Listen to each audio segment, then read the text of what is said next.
Good evening. We bring you the latest in the world of sports. I'm Gonzalez. And we bring you the conversations you want to hear from your favorite icons and athletes. I'm Fabros. In tonight's Game Plan, we'll break down the upcoming One Championship event, 156 Irsil versus Sadikovic, as well as the latest on strawweight world champ Joshua Pacio and the rest of Team Lakay. Then Mr. Hot Takes himself, Gelo Vito, joins me and my partner, the basketball mom, Fabros, as we play our signature game of UAAP Pick'em. And then the man, Gelo Vito, comes back and he will also give his hottest takes for the 2022 NBA playoffs. Buckle up, sports fans. Let's get in the game.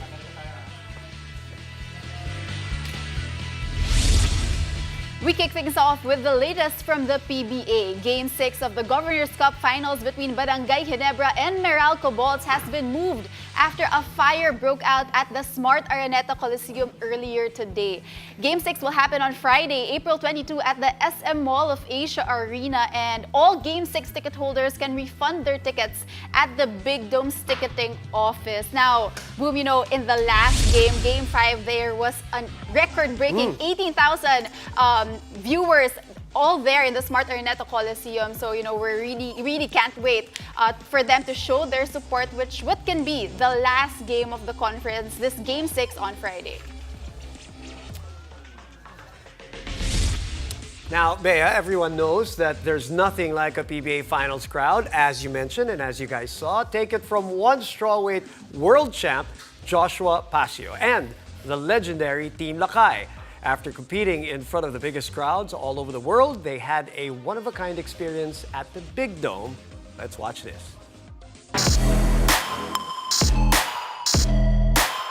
Parang sa laban din namin nakakapigil hininga. Tapos yun nga, yung adrenaline din nandun.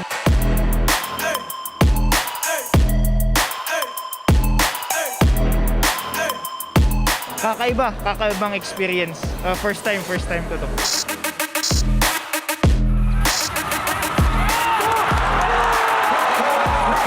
Ibang-iba yung live kasi ramdam na ramdam mo yung energy sa loob ng arena. Very exciting yung laban nila and yun, pati kami sa team na cheer sa kanila at excite sa panonood. Ato, masayang-masaya at sa tagal ng panahon, ngayon ulit ako nakapanood ng live. At ang ganda ng final. Sa akin, Ginebra. Nagsimula ng bata pa ako, gustong-gusto ko ang Ginebra eh. Ginebra ako kasi sila yung kutob kong mananalo ngayon. Para sa akin, and of course yung teammate ko si Stephen, Meralco kami. Kasama po natin ngayon sila Coach Mark Santiago, Vito Aniwa, Stephen Norman, at ang strawweight world champion ng One Championship, Joshua Pacio. Welcome to your PBA. Natin ang labanan na magaganap sa One Championship ngayong darating na April 22. Kasama ko ngayon ang Team Lakay. Dream come true sa akin, no? Kasi half of my life, martial arts na yung ginagawa natin. And of course, dream come true na maging champion tayo sa tulong ng teammates ko at coaches ko. Nice to meet you. Salamat sa inyo.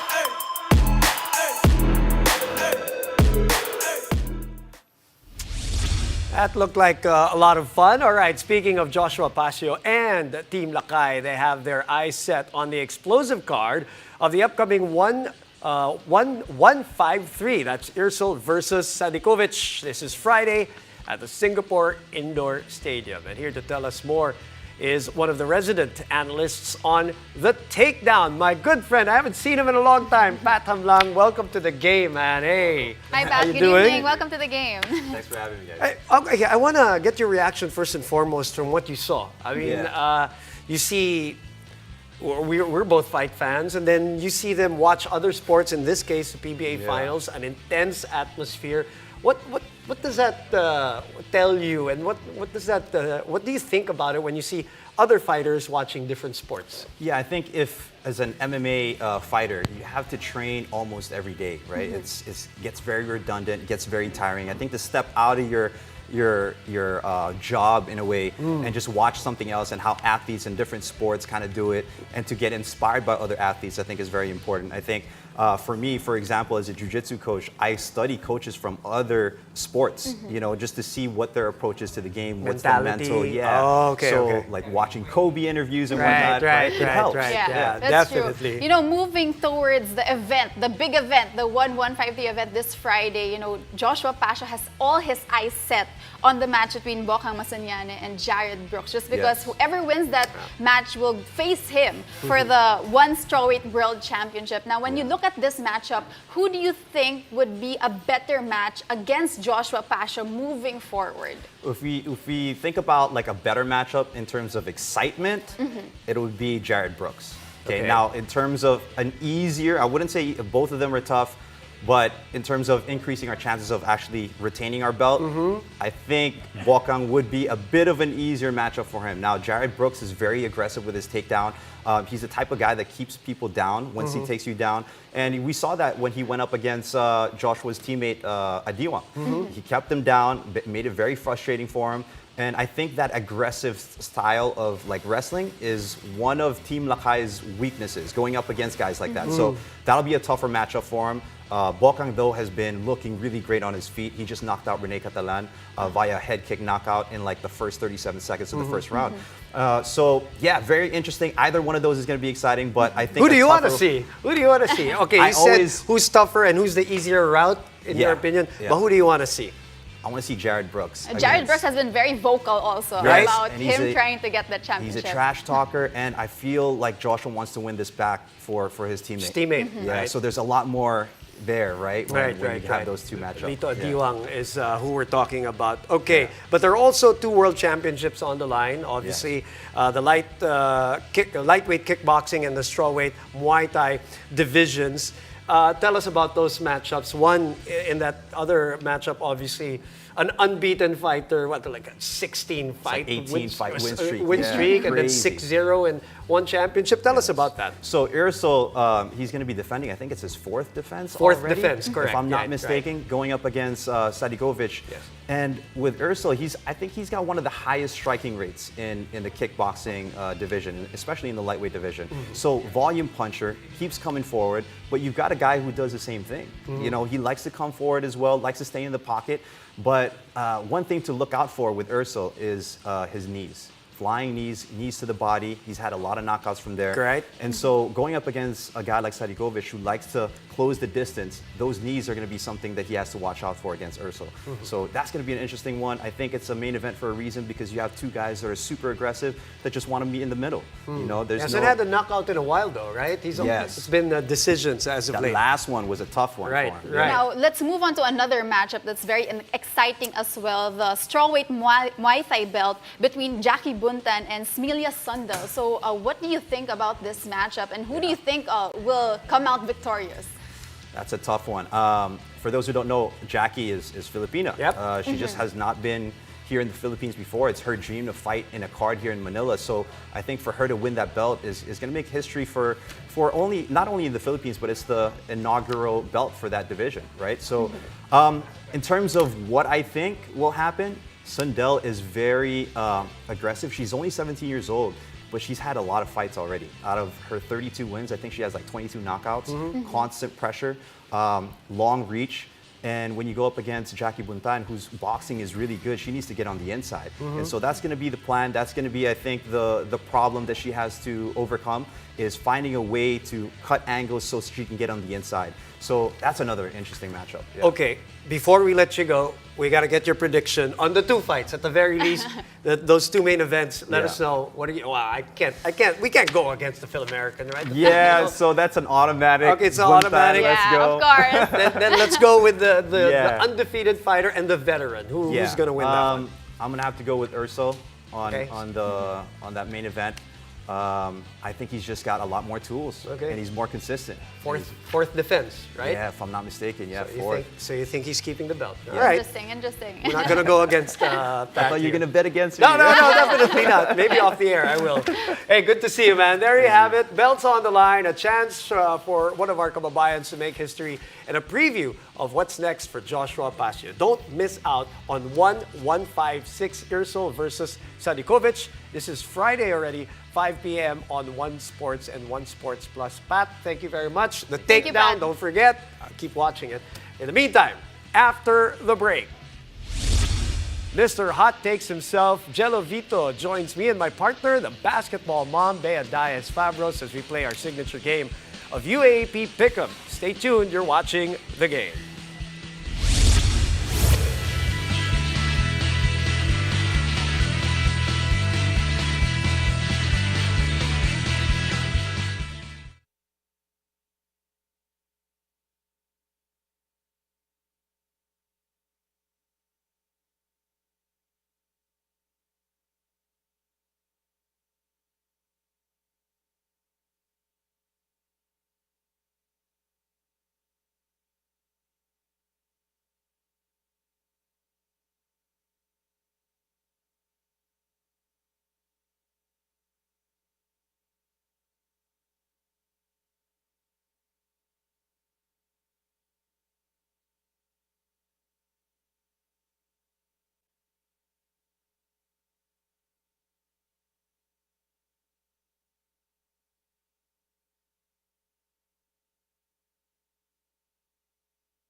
We're back and we are 2 days into the second round of the UAAP Season 84 men's basketball. Now, with that, tonight, we bring in Mr. Hot Takes himself, Gelo Vito, alongside, of course, my partner, the basketball mom herself, Bea Diaz-Fabros. I'm going to be here in the middle as we play our little game called UAAP Pick'em. No throwing of gadgets or paper you can. Relax lang One kayo. way, you can throw one way, you cannot throw this way. Okay, let's make sure. Okay, you guys know how this goes, right?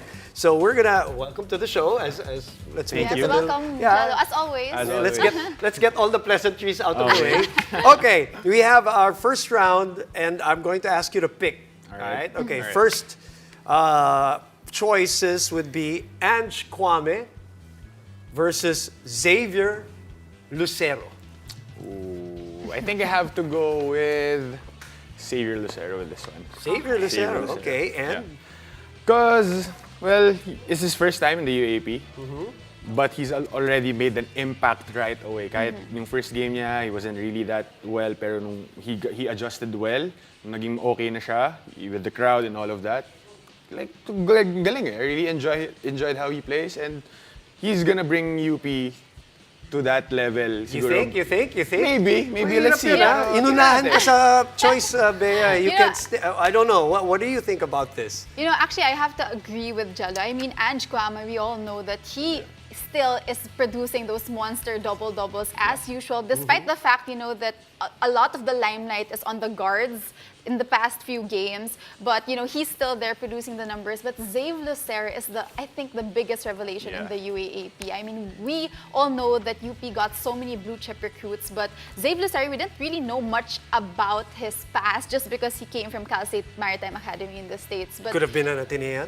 could have been an Atenean, that's right. He chose to go with the UP Fighting Maroons, and he's second in the MVP race. Yeah. And one of the main reasons why they're on an 8-0 run is because Okay. of Zave Lucero. So this is not just a UP pick. No, okay? Yeah, walang bias walang to. bias. Okay. Sige, sinisigurado ko lang. That's my job.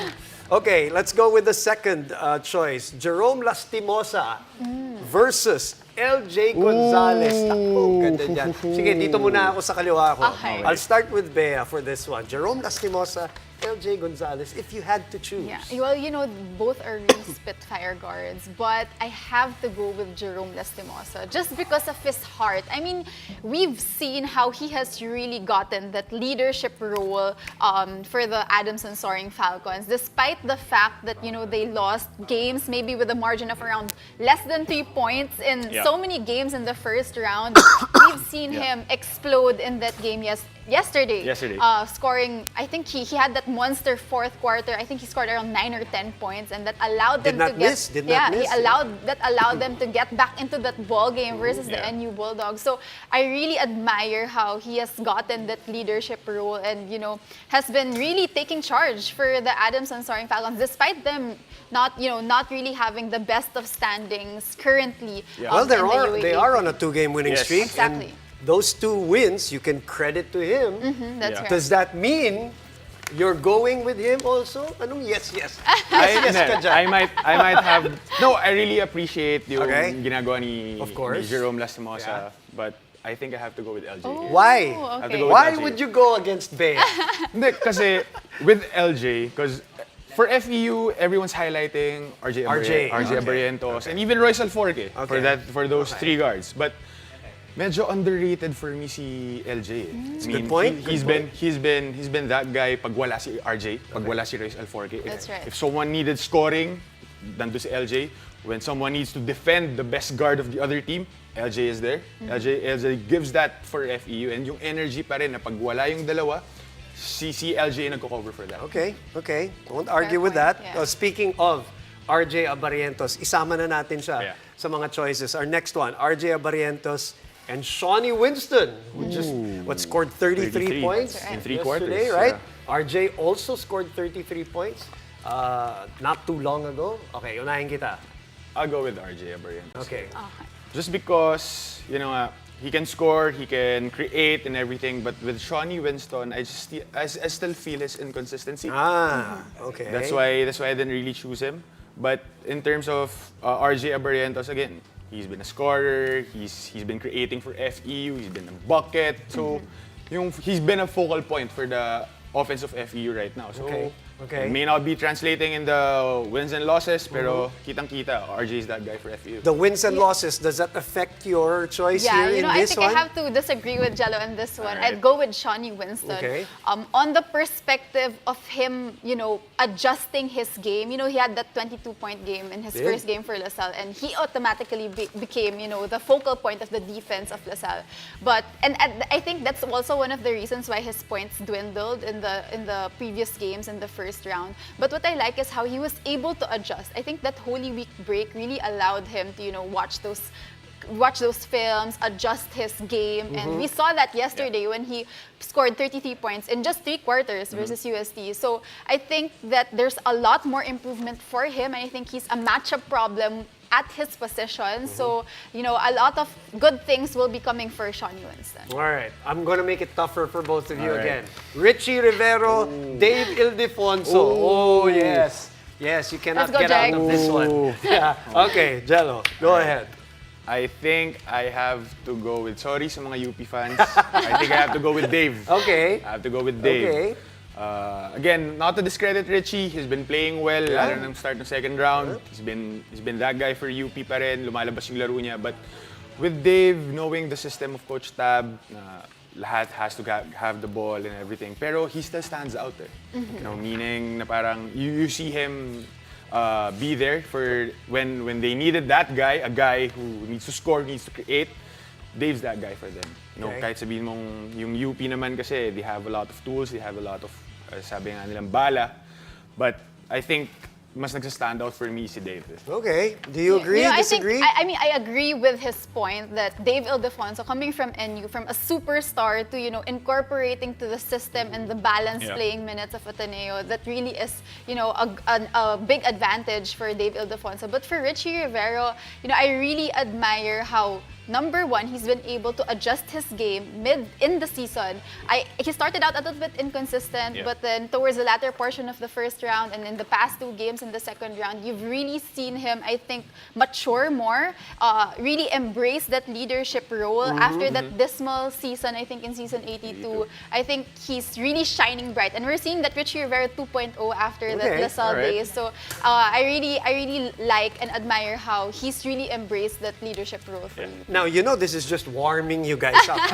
Dahil Meron pa. yung next round, yun yung gusto ko talaga makita, yung konting tension between the two of you. All right, speaking of which, when we return, Gelo Vito will give his hottest takes for the 2022 NBA playoffs naman. So keep it right here. You're still watching The Game.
You're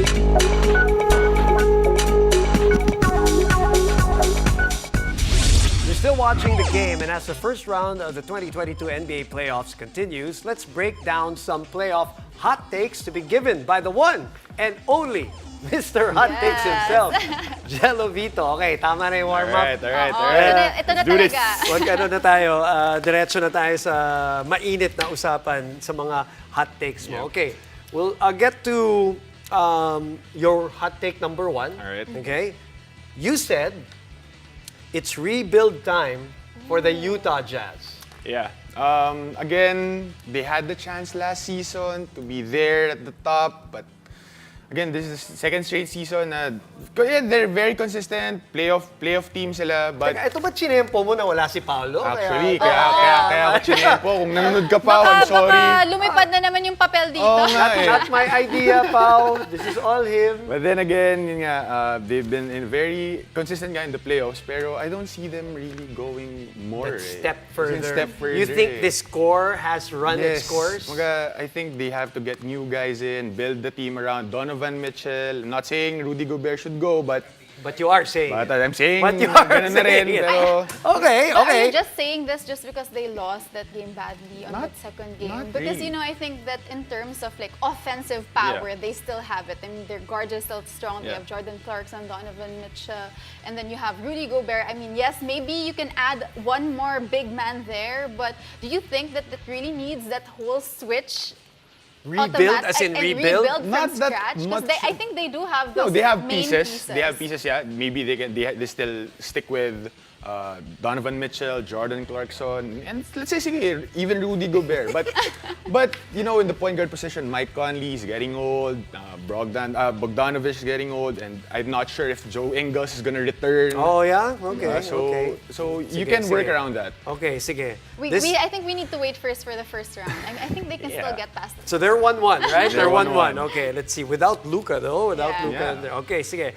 Hot take number 2. James Harden can never, yung word na Grabe never, naman yung never, be Gelo. trusted in the playoffs ang sinabi niya. Bago yung team niya, by the way. Yes, I know. But a little bit of history. 2019, when he was still with the Houston Rockets, he lost the playoffs against the Golden State Warriors without Kevin Durant. Yes. In 2020, they had the chance against the Lakers. They won one game, and then after that, went downhill from there. Last year, that's the year sana na to redeem himself with the Brooklyn Nets. Na-injure, so sige. Then he gave up on the Then he team. gave Oh, did up on that the- come out? Sorry. Lumabas. Sorry, this is not my hot take. This is your hot okay, take. okay. Sorry. Okay. Pero yun nga, I really feel that he's been inconsistent in terms of playoffs. Minsan, he'd play well, and then all of a sudden, when push comes to shove, ayaw na naman niya magpakita, and then... So you're saying he's what, like a little, like a brat? I mean, Laos na ba siya? Yeah, is that you? Is that what you think? No, that's what he thinks. But for me, I think that he's in the perfect team now with the Sixers. Okay. Because, people are saying that so far in their playoff run versus the Raptors, he hasn't really been producing much. Yeah. But I think that he is actually in the perfect place wherein he doesn't need to score 35 points a game. He has But- Joel but weren't Embiid, they he has saying Tyrese that- Maxey. Weren't they saying that when he was in Brooklyn Yeah. also? Yeah, but then, this is a completely different situation because the Sixers are in a good position Okay, to okay. really win it all in the East. So, that's what I Sige. think. Yeah. Sorry, I didn't mean to go It's against alright. you there. Kasi si, I'm just trying to, yeah. Grabe Ito naman. nakakahawa siya eh. Nakakahawa siya eh. Yeah. Hinihila mo ako, Gelo. Alright. Hot take number 3. Jordan Poole should be in the most improved player conversation. Yeah, I mean, out of the three, the finalists, Darius Garland, Deontay Murray, and Ja Morant, I really think that Wag na Yeah. conversation. Do you think he should yes, be the one? he should. He should be the one. In the conversation, or he should be the most improved player? Ja Morant should not be there. Dapat si Jordan Poole. Ooh. Kasi si Ja Morant, Superstar we know, na, parang superstar ganon. na. Alam na natin na he would deliver kahit nung last year pa eh. Kahit nilid niya yung team niya sa play-ins, umabot sila ng playoffs. That's that. Pero prior to last year, wala naman may kakilala kay Jordan Poole eh. Well, alam lang natin siya, he's just a backup guy.